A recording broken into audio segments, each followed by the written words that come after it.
ലാവയുടെ lava യുവ 4 എന്ന പുതിയൊരു സ്മാർട്ട് ഫോൺ ഇപ്പം ഇന്ത്യൻ മാർക്കറ്റിൽ ലോഞ്ച് ചെയ്തിട്ടുണ്ട്. ഈ ഒരു സ്മാർട്ട് ഫോൺ 7000 രൂപ പ്രൈസ് റേഞ്ചിലാണ് വരുന്നത്. ഈ ഒരു വീഡിയോയിൽ നമ്മൾ നോക്കാൻ പോകുന്നത് ലാവ യുവ 4 എന്നുള്ള ഫോണിന്റെ ഒരു സ്പെസിഫിക്കേഷൻ അനാലിസിസ് ആണ്. ഇപ്പം ആദ്യം നമ്മൾ ഡിസ്പ്ലേയുടെ ആയിരുന്നു നോക്കുകയാണെന്നുണ്ടെങ്കിൽ 6.56 ഇഞ്ചിന്റെ HD+ ഡിസ്പ്ലേ ആണ് ഈ ഫോണിൽ വരുന്നത്. അപ്പം ഇതിൽ HD റെസൊല്യൂഷനേ വരുന്നുള്ളൂ. പക്ഷെ 7000 രൂപ പ്രൈസ് റേഞ്ചിൽ അതേ നമുക്ക് എക്സ്പെക്ട് ചെയ്യാനും പറ്റുള്ളൂ. ആ ഒരു പ്രൈസ് റേഞ്ചിലൊന്നും ഫുൾ HD റെസൊല്യൂഷൻ നമുക്ക് എക്സ്പെക്ട് ചെയ്യാൻ പറ്റില്ല.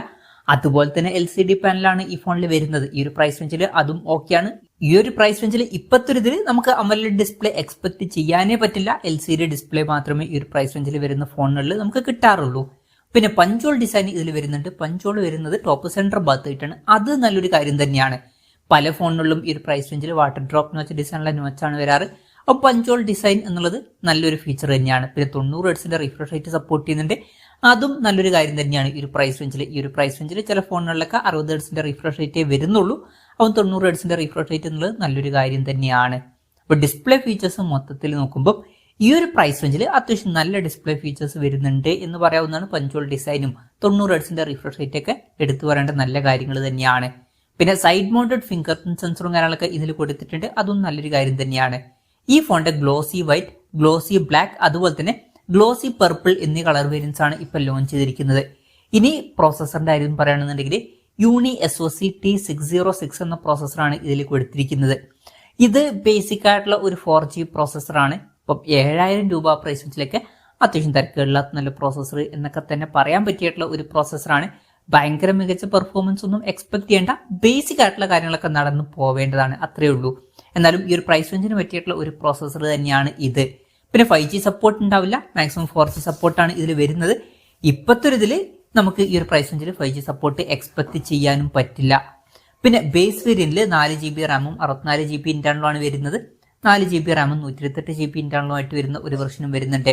LPDDR4X റാമും UFS 2.2 സ്റ്റോറേജ് ടൈപ്പും കാര്യങ്ങളൊക്കെ ഇതിൽ കൊടുത്തിട്ടുണ്ട്. പിന്നെ മെമ്മറി എക്സ്പാൻഡ് ചെയ്യണമെന്നുണ്ടെങ്കിൽ മെമ്മറി കാർഡ് സ്ലോട്ടും കാര്യങ്ങളൊക്കെ വരുന്നുണ്ട്.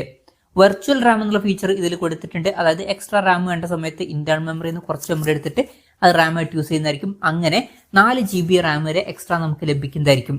പിന്നെ ഈ ഒരു ഫോണിൽ സിംഗിൾ സ്പീക്കറാണ് വരുന്നത്. ഈ ഒരു പ്രൈസ് റേഞ്ചിൽ അതേ നമുക്ക് എക്സ്പെക്ട് ചെയ്യാനും പറ്റുള്ളൂ. പിന്നെ 3.5mm മോഡി ജാക്ക് ഈ ഫോണിൽ കൊടുത്തിട്ടുണ്ട്. Android 14 ബേസ് ആയിട്ടുള്ള സോഫ്റ്റ്വെയർ ആണ് ഇതിൽ വരുന്നത്.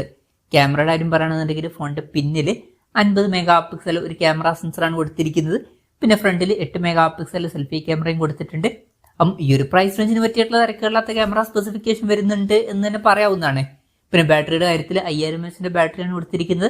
ഫാസ്റ്റ് ചാർജ് സപ്പോർട്ട് ചെയ്യുന്നില്ല. 10 വാട്ടിന്റെ ചാർജിങ് സ്പീഡേ വരുന്നുള്ളൂ. പക്ഷേ ഈ ഒരു പ്രൈസ് റേഞ്ചിൽ അതൊരു പ്രശ്നമായിട്ട് പറയാനും പറ്റില്ല. പിന്നെ Type-C ചാർജിംഗ് പോർട്ടും ഇതിൽ കൊടുത്തിട്ടുണ്ട്. അപ്പം ആവറേജ് ആയിട്ടുള്ള തിരക്കുകളില്ലാത്ത ഈ ഒരു പ്രൈസ് റേഞ്ചിന് പറ്റിയിട്ടുള്ള ബാറ്ററി സെറ്റപ്പ് ഇതിൽ വരുന്നുണ്ട് എന്ന് പറയാം, അത്രേ ഉള്ളൂ. അപ്പം ഇതൊക്കെയാണ് ഫീച്ചേഴ്സിനെ പറ്റി പറയാനുള്ള കാര്യങ്ങൾ. പിന്നെ വിലയുടെ കാര്യം പറയുകയാണെന്നുണ്ടെങ്കിൽ ഈ ഫോണിന്റെ 4GB റാം 64GB ഇന്റേണൽ വെർഷന്റെ വില വരുന്നത് 6999 രൂപയാണ്. ഇത് ഇൻട്രോഡക്ടറി പ്രൈസിംഗ് ആണ്. കുറച്ച് കഴിഞ്ഞാൽ ചിലപ്പം വില കുറച്ചും കൂടി ഒന്ന് കൂടിയേക്കാം. എന്തായാലും ഓവറോൾ നോക്കുകയാണെന്നുണ്ടെങ്കിൽ ഈ ഒരു പ്രൈസ് റേഞ്ചിൽ ഇതിൽ തിരക്കുകളില്ലാത്ത ഫീച്ചേഴ്സ് വരുന്നുണ്ട് എന്ന് പറയാവുന്നതാണ്. ഭയങ്കര എക്സെപ്ഷണൽ ആയിട്ടുള്ള എന്തെങ്കിലുമൊക്കെ ഉണ്ടോ എന്ന് വെച്ചാൽ പഞ്ചോൾ ഡിസൈനും 90 Hz റിഫ്രഷ് റേറ്റ് ഒക്കെ നല്ലത് തന്നെയാണ്. എന്നാലും ഭയങ്കര എക്സെപ്ഷണൽ ആയിട്ടുള്ള ഒരു ഫോൺ എന്നൊന്നും പറയാൻ പറ്റില്ല. ഈ ഒരു പ്രൈസ് റേഞ്ചിന് പറ്റിയിട്ടുള്ള തിരക്കുകളില്ലാത്തൊരു ഫോൺ എന്നൊക്കെ പറയാവുന്നതാണ്. അപ്പം ഈ ഒരു പ്രൈസ് റേഞ്ചിൽ ഇത് ആവറേജ് ആയിട്ടുള്ള തിരക്കുകളില്ലാത്തൊരു ഫോണായിട്ടാണ് എനിക്ക് തോന്നിയിട്ടുള്ളത്. ഇതാണ് ഈ ഒരു ഫോണിനെ പറ്റിയിട്ടുള്ള എൻ്റെ ഒരു അഭിപ്രായം. ഈ ഒരു ഫോണിനെ പറ്റിയിട്ടുള്ള നിങ്ങളുടെ അഭിപ്രായം ജസ്റ്റ് ഒന്ന് കമന്റ് ചെയ്യുക.